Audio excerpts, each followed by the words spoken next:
오늘부터는 제가 3번에 걸쳐서 세천사의 기별에 대해서 말씀을 드리려고 합니다. 세천사의 기별은 요한계시록 14장 6절로부터 12절까지 기록되어 있습니다. 첫째 천사의 기별은 계시록 14장 6절 7절인데 주요 핵심 기별은 하나님의 심판하실 시간이 이르렀다는 것이고, 둘째 천사의 기별은 14장 8절인데 큰 성 바벨론이 무너졌다는 것입니다. 그리고 셋째 천사의 기별은 9절로 12절인데 짐승과 그 우상에게 경배하거나 그 이름의 표를 받지 말라는 겁니다. 이 세 천사의 기별이 끝나고 14절에 보면 내가 보니 흰 구름이 있고 구름 위에 인자와 같은 이가 앉으셨는데 누구죠?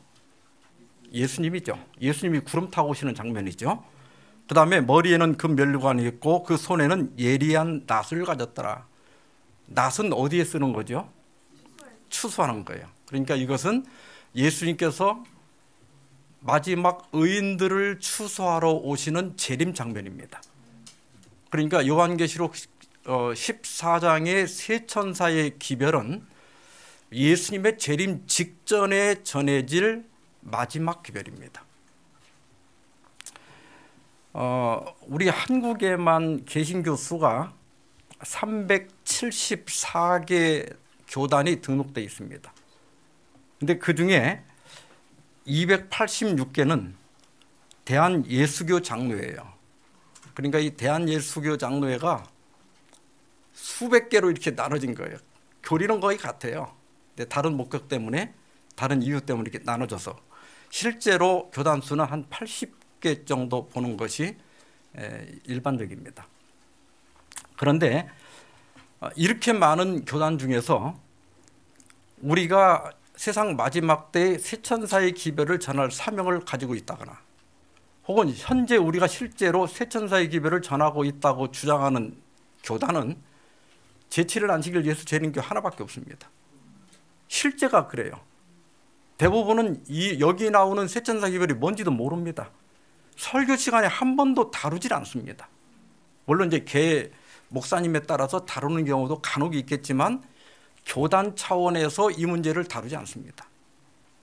또 저희는 우리 한국연합회, 우리 한국교회 총본부죠. 거기 사명에 보면 그 사명에 안 빠지고 들어가는 게 뭐냐면 우리는 세천사의 기별을 전할 사명을 가지고 있다. 이것이 사명 진술에 반드시 들어갑니다.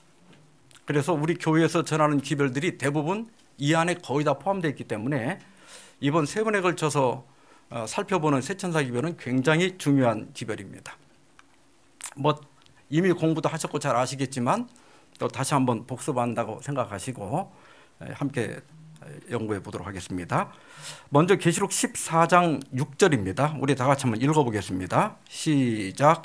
또 보니 다른 천사가 공중에 날아가는데 땅에 거주하는 자들 곧 모든 민족과 종족과 방언과 백성에게 전할 영원한 복음을 가졌더라.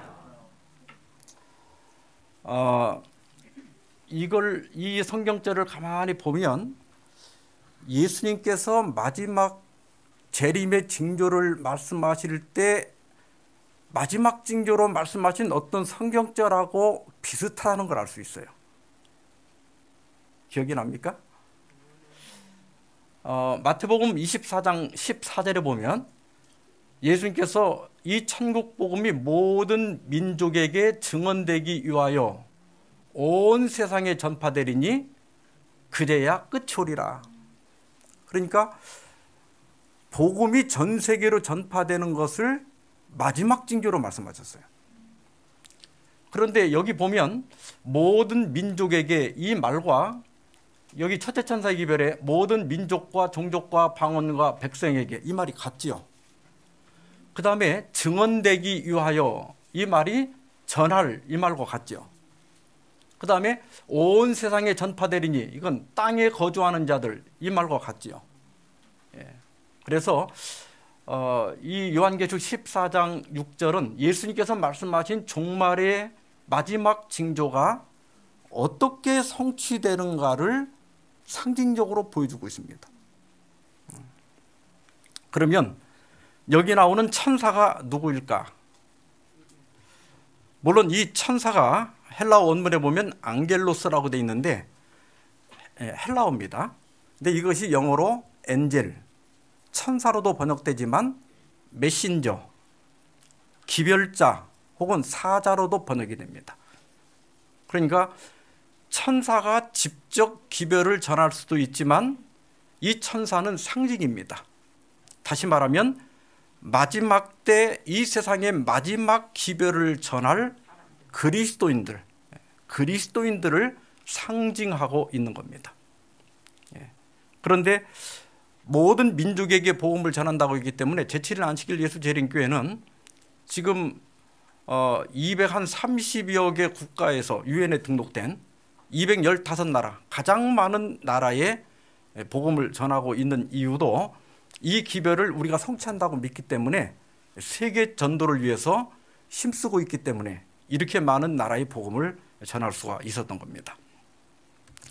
그 다음에 이 첫째 천사가 영원한 복음을 가졌다고 그랬어요. 여러분, 복음이 뭘까요?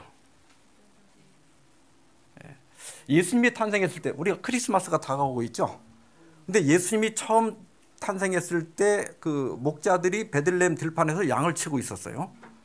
그때 가브리엘 천사가 나타나서, 여기 이제 천사는 주의 사자는 가브리엘 천사입니다.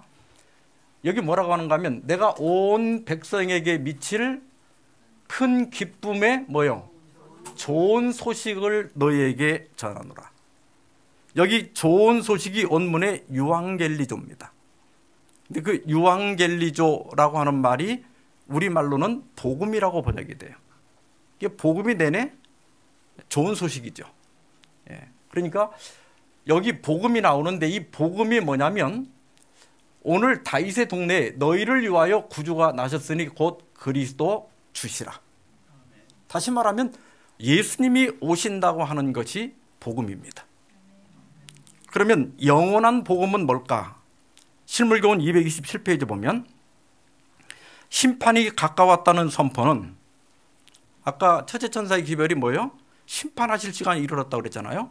근데 이 심판이 가까웠다는 선포는 그리스도의 재림이 임박했다는 것을 공포하는 것이다. 그리고 이 선포를 영원한 복음이라 부른다. 그러니까 예수님이 재림하실 시간이 이르렀다. 이것이 바로 뭐예요? 영원한 복음이다. 우리 성경은 구약과 신약으로 되어 있죠. 근데 구자는 옛 구자고 약자는 맺을 약자죠. 그러니까 이것은 구약은 옛 약속이고 신약은 새 약속이죠. 그러면 옛 약속이 뭐냐? 예수님이 오신다는 약속이에요. 그러면 새 약속은 뭐냐? 예수님이 똑같이 오시는데 어떻게 오시는 거예요? 다시 오시는 거예요.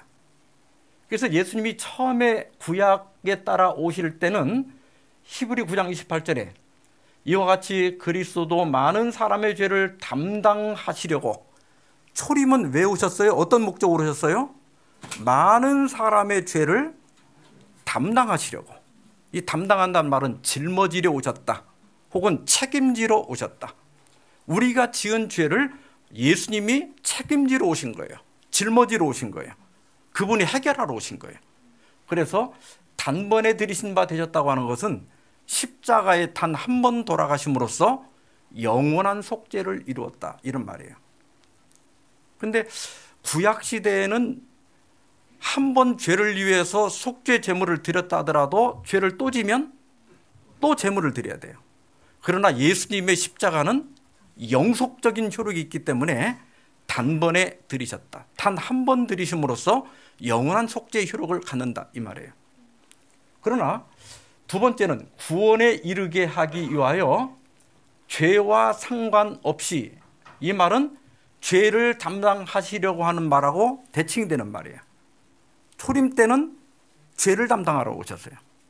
그런데 재림은 죄를 담당하러 오시는 게 아니라 자기를 바라는 자들을 데리러 오시는 거예요. 이것이 뭐예요? 두 번째 나타나시리라. 이걸 뭐라고 그러죠? 재림이에요. 그래서 복음은 뭐냐? 예수님이 오신다는 거예요. 그래서 구약이나 신약이나 둘 다 예수님이 오신다는 약속이기 때문에 이것을 뭐라고 부른다? 영원한 복음이라고 부른다. 이 첫째 천사의 기별이 어떻게 역사에서 성취돼 왔고 또 앞으로 성취되고 될 것인가 하는 겁니다.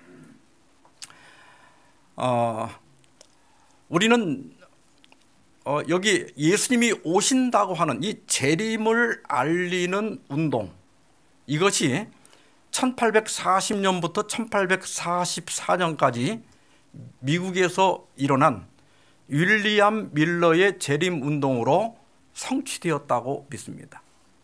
이것이 바로 첫째 천사의 기별의 선포입니다. 윌리엄 밀러는 뉴욕주 로햄턴에 사는 침례교인이었습니다. 이분은 모태신자예요. 침례 모태신자인데 그는 결혼한 다음에 볼테르 많이 들어보셨죠? 흉, 또 뭐 페인, 이런 신론자들의 그 견해를 접하면서 종교적 확신을 잃어버리고 회의론자가 됩니다. 그러다가 1차 세계대전에 참전했다가 구사일생으로 목숨을 구해갖고 돌아오게 되는데 1816년에 이사야 53장을 주제로 한 설교문을 낭독하다가 회심을 경험합니다. 지금까지는 이 종교에 대해서 늘 회의론자 입장에 있었던 이 밀러가 기독교로 회심을 하니까 친구들이 놀릴 거 아니에요? 그래서 자기 신앙을 변증하기 위해서 2년간 성경 연구에 몰두합니다. 윌리엄 밀러는 고등학교밖에 나오지 않았지만 굉장히 박식한 사람이에요. 아주 그 독서 광입니다.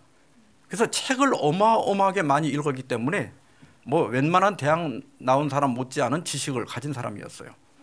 그래서 2년간 성경을 창세기부터 연구에 들어갔는데 특별히 다니엘 요한계시록을 집중적으로 연구한 끝에 1843년경에 예수님께서 재림하신다는 확신을 얻게 됩니다. 나중에 이것이 또 44년으로 변경되고 그렇게 하긴 합니다만은. 근데 그는 이걸 여러분이 만약에 성경을 연구하다가 예수님 재림하신다는 날짜를 알게 됐어요.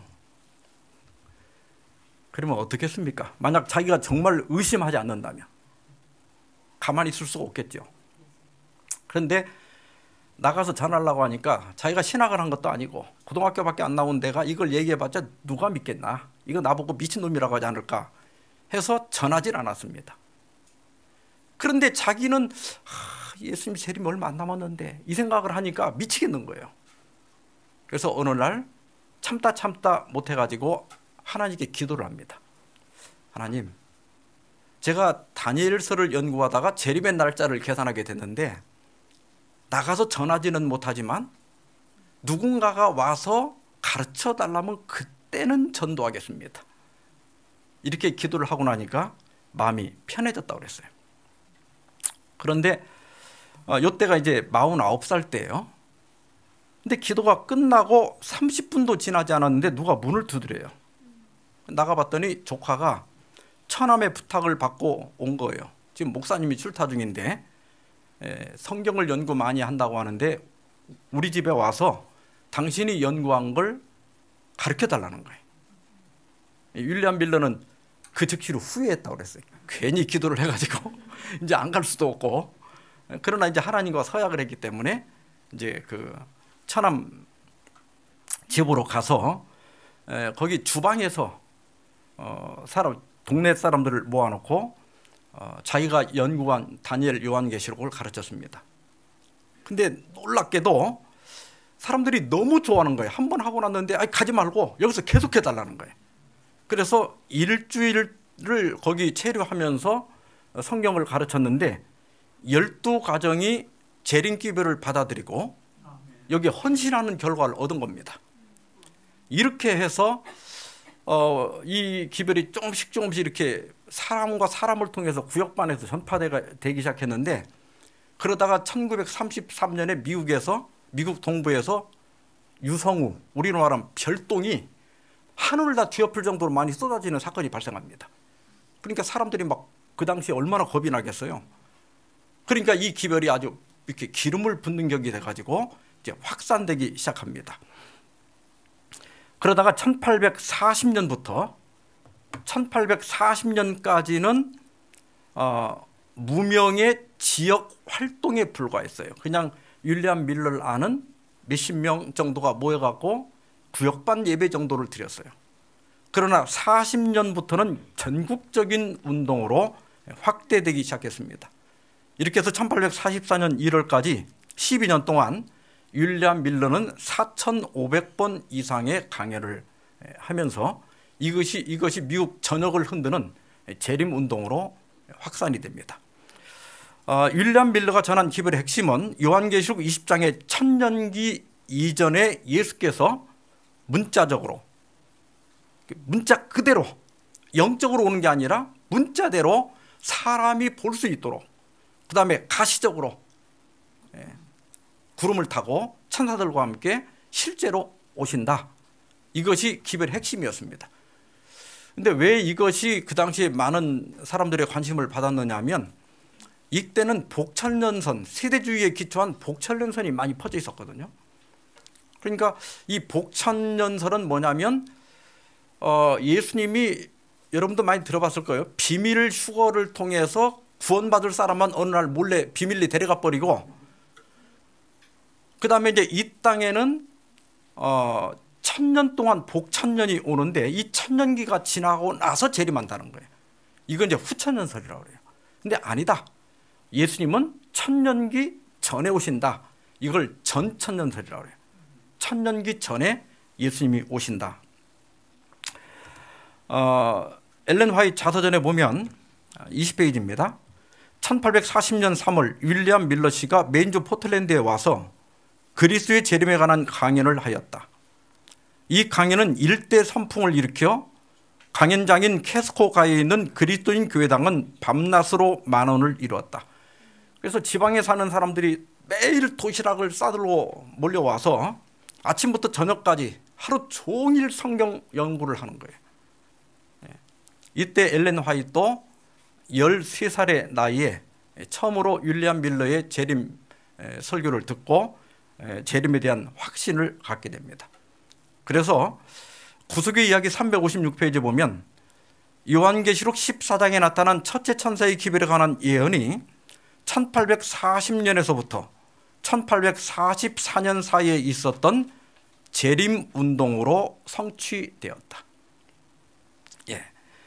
자, 그러면 이 첫째 천사의 기별을 봅시다.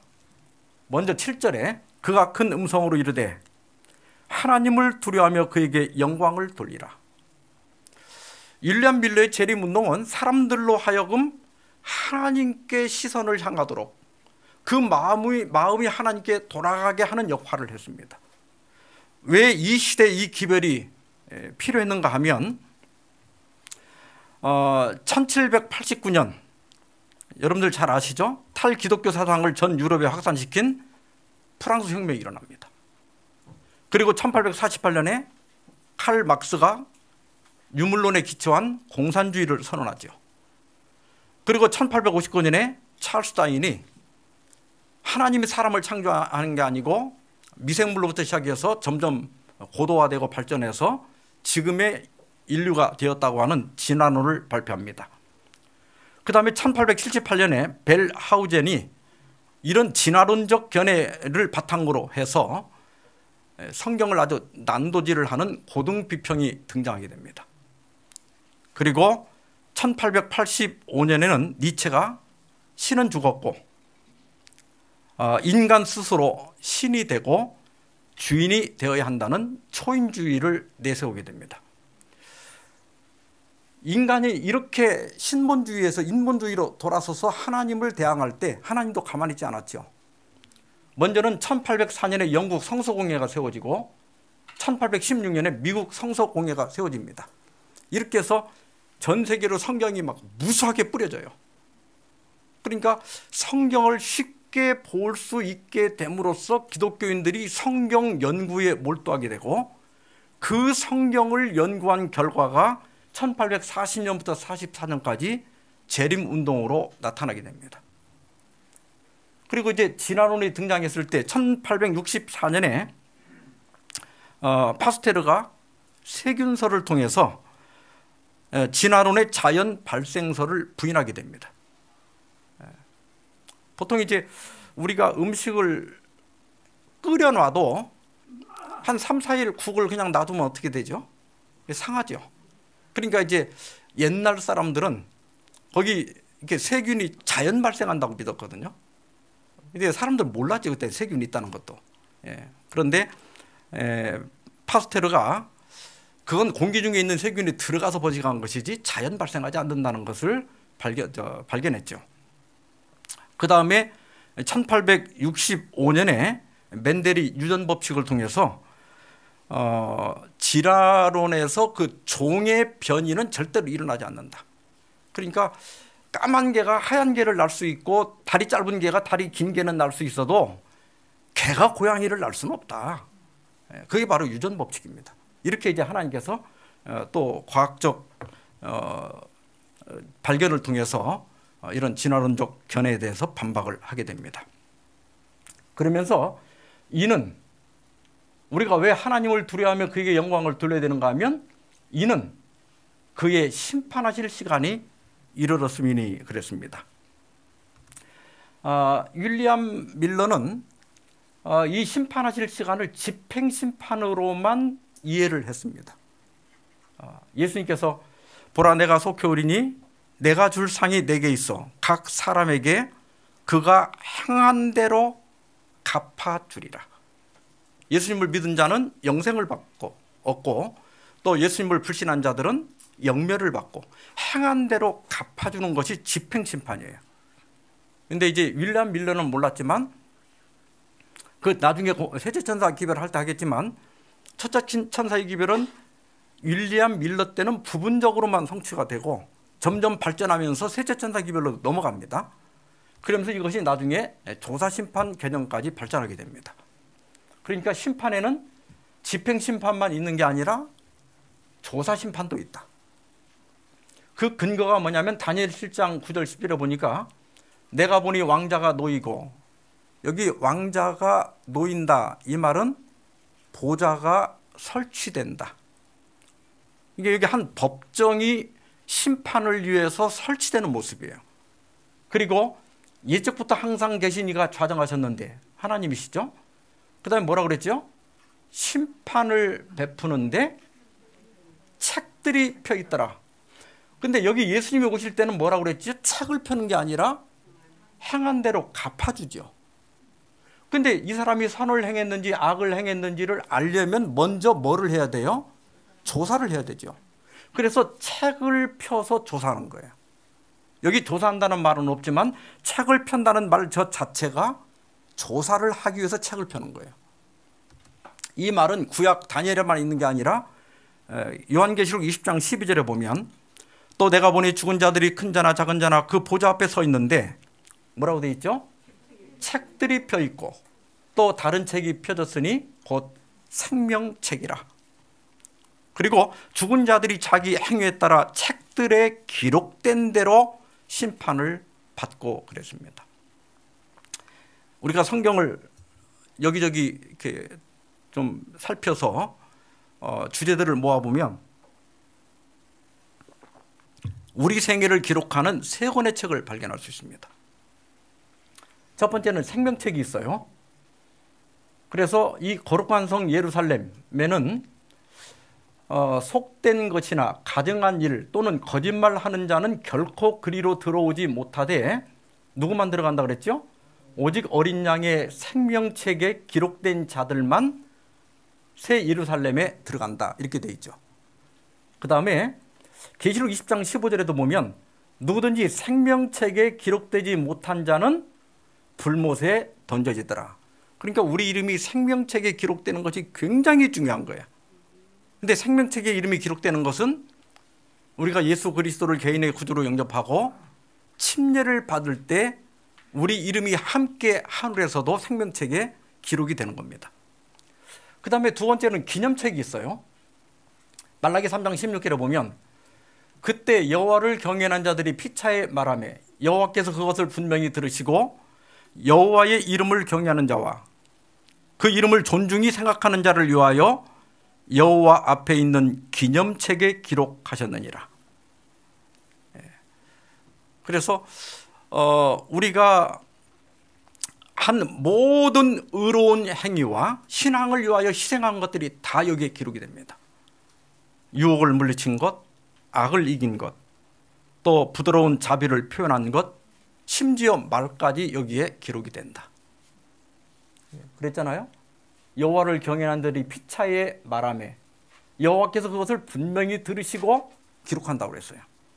그래서 우리가 다른 사람을 격려하는 말, 또 다른 사람에게 소망을 주는 말, 다른 사람을 칭찬하는 말, 이런 말들은 하나님께서 기념책에 기록하십니다. 다른 사람을 비판하고 다른 사람을 무시하고 다른 사람을 정죄하는 말들도 악의 책에 기록이 됩니다. 그 다음에 죄의 책이 있어요. 이사야 65장 6절에 보라 이것이 내 앞에 기록되었으니 내가 잠잠치 아니하고 반드시 보응하되 그들의 품에 보응할지라. 우리가 저지른 죄악들이 어떻게 한다고요? 죄의 책에 다 기록된다고요. 또 전도서 12장 14절 하나님은 모든 행위와 모든 은밀한 일을 선악간에 심판하시리라.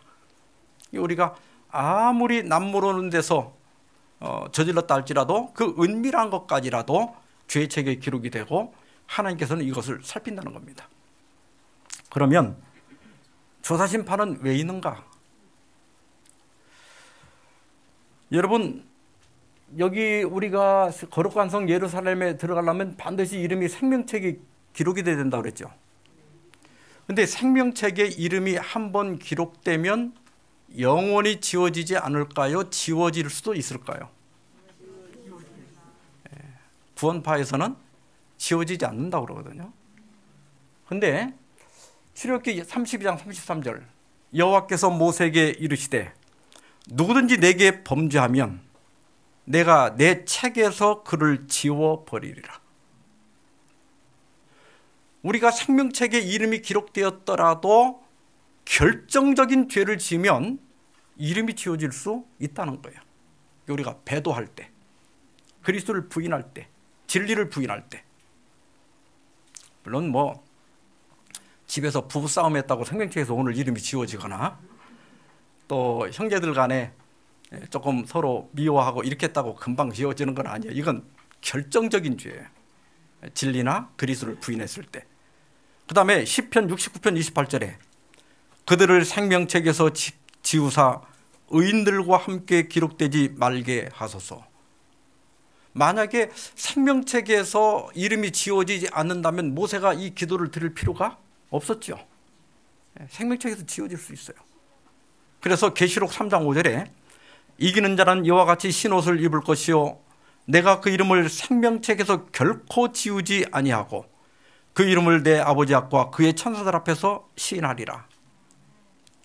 그러니까 이기는 자는, 죄를 이기는 자, 신앙에서 끝까지 충성하는 자는 절대로 이름이 지워지지 않는다.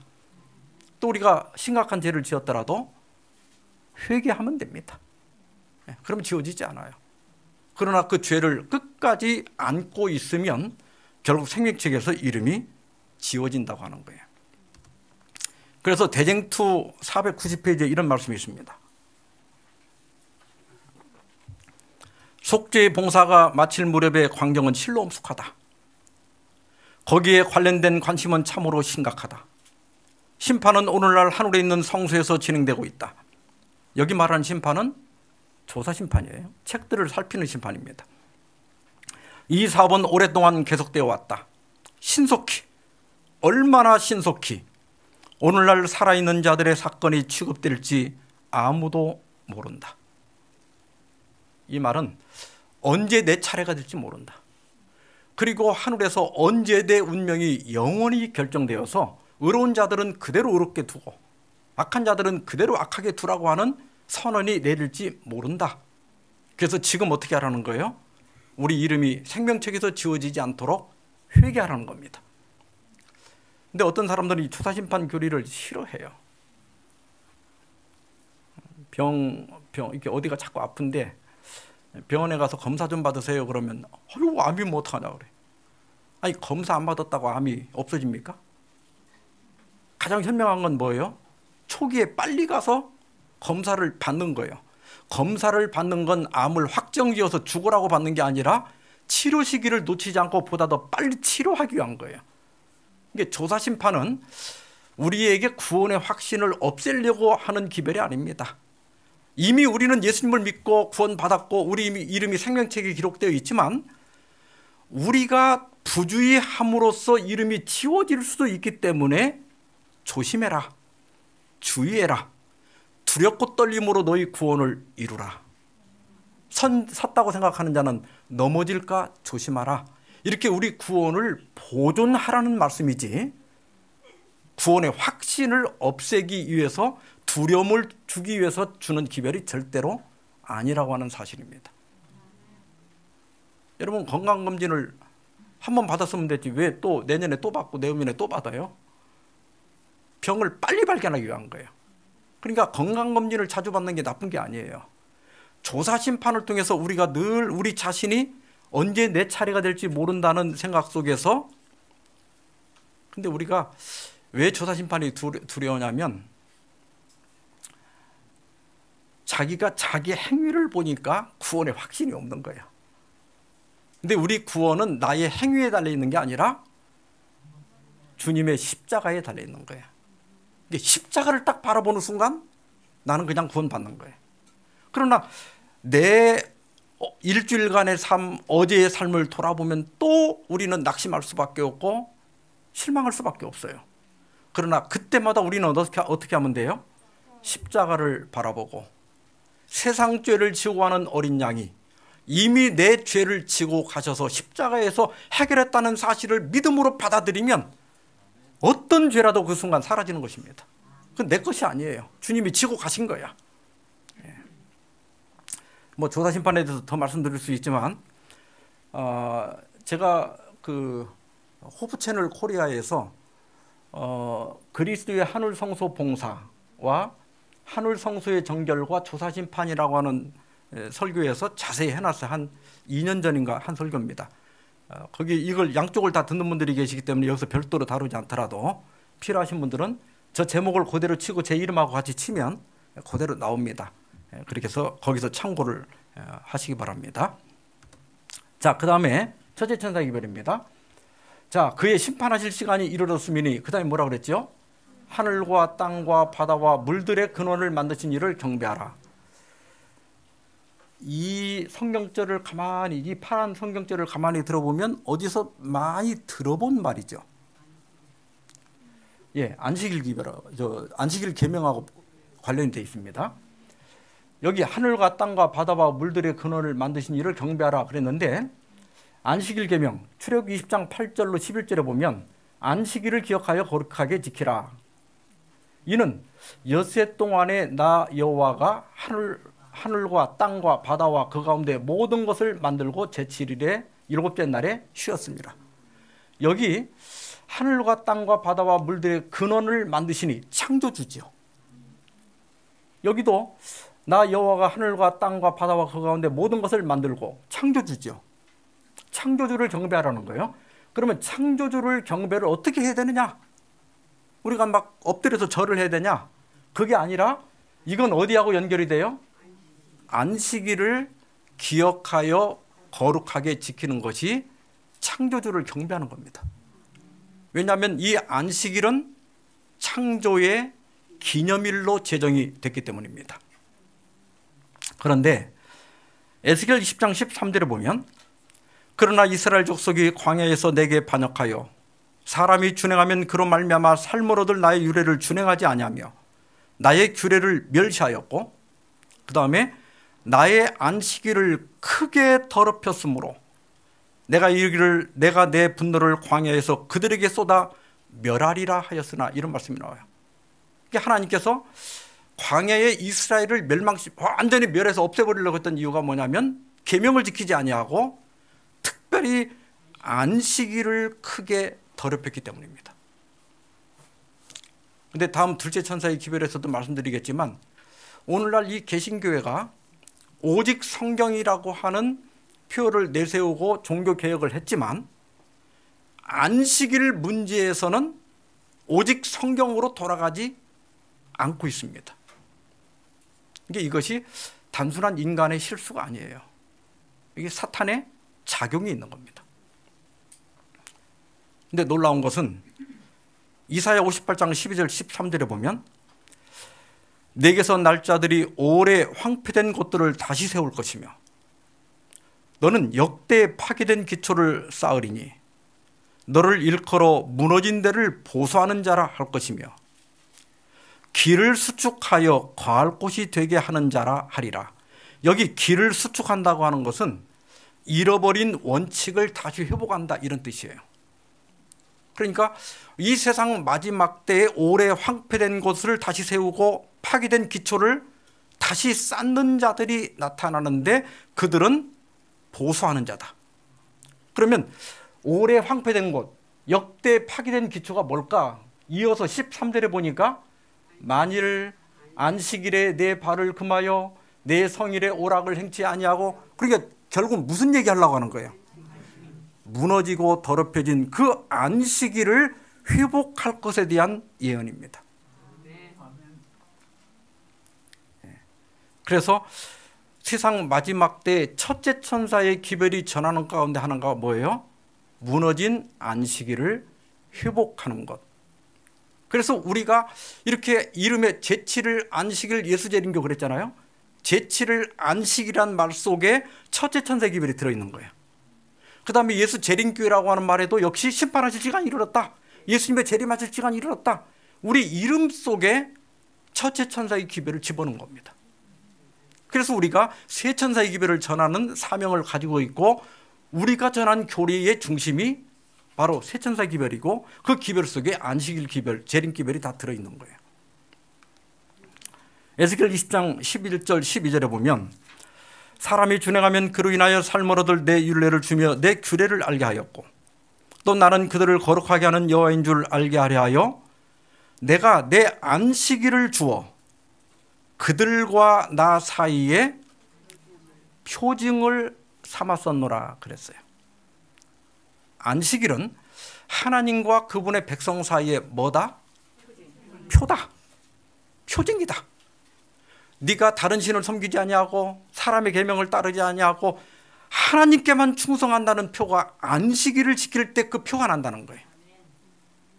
그래서 안식일에는 표의 개념, 인의 개념도 있어요. 자, 안식일 계명은 어떻게 시작되죠? 안식일을 기억하여. 첫째는 뭐예요? 기억하라는 거예요. 잊지 말라는 거예요. 두 번째는 거룩하게 뭐하라? 지키라. 기억하라, 지키라. 이게 두 핵심입니다. 희혼주의 사상가인 하함이라고 하는 분이 있습니다. 이 희혼주의 때문에 이스라엘이 다시 건국할 수 있었죠. 이분은 이런 얘기를 했어요. 안식일을 지킨 것은 유대인이지만 유대인들을 지켜준 것은 안식일이다. 이게 무슨 뜻일까? 유대인 생활의 지혜 따라잡기란 책에 보면 안식일이 어째서 유대인을 지켜왔느냐 하면 이날은 유대적인 하루이기 때문이다. 일주일의 하루, 반드시 유대인의 세계로 돌아가는 일을 몇 천년 동안이나 되풀이하는 동안에 유대인의 세계가 굳게 지켜져 왔던 것이다. 유대인들도 전 세계에 흩어져 있다 보면 그 나라 사람이 되죠. 또 직업이 내가 뭐 회사 다니는 사람은 회사원이고 뭐 음식점 하는 사람은 음식점 사장이죠. 그런데 그 사람들이 언제 완전한 유대인으로 돌아가는가 하면 안식일만 되면 완전한 유대인으로 돌아갑니다. 유대인들은 586년에 느부갓네살에 의해서 완전히 예루살렘이 멸망하고 디아스포라, 전 세계로 흩어집니다.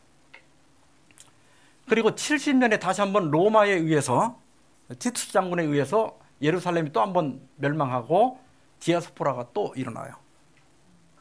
그러다가 1948년 5월 14일 이스라엘이 건국되니까 전 세계에 흩어져 있던 유대인들이 이스라엘로 돌아옵니다.